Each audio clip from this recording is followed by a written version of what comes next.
Welcome to Penrose Learning, where we make understanding easy. In this video, I will explain how to make rainbow sherbet. First, gather all your ingredients, such as fresh fruits like raspberries, oranges, and limes, along with milk or cream. Next, prepare 3 distinct fruit purees, ensuring each is smooth and vibrant. Finally, combine 1 cup of sugar with 1 cup of water in a saucepan, heating until the sugar dissolves completely to form a simple syrup base. This foundation is crucial for the sherbet's texture. Now, divide your simple syrup into 3 equal parts. Mix each part with one of your prepared fruit purees. Then, add about 1/4 cup of milk or cream to each individual fruit mixture, stirring until well combined. This dairy addition gives sherbet its creamy texture.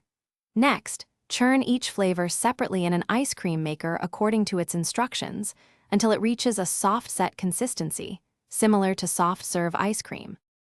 Once all 3 flavors are soft-set, it's time to create the rainbow. Carefully spoon alternating layers of each sherbet flavor into a freezer-safe container. You can use a knife or a spoon to gently swirl the colors together, creating a beautiful, marbled effect without fully mixing them. Cover the container tightly and place it in the freezer for at least 4 hours, or until the sherbet is firm enough to scoop easily. When you're ready to enjoy your homemade rainbow sherbet, remove it from the freezer and let it sit at room temperature for about 5 to 10 minutes. This brief softening period makes it much easier to scoop. Serve your vibrant sherbet in bowls or cones, perhaps garnished with a few fresh berries or a sprig of mint for an extra touch of elegance. It's a delightful treat for any occasion.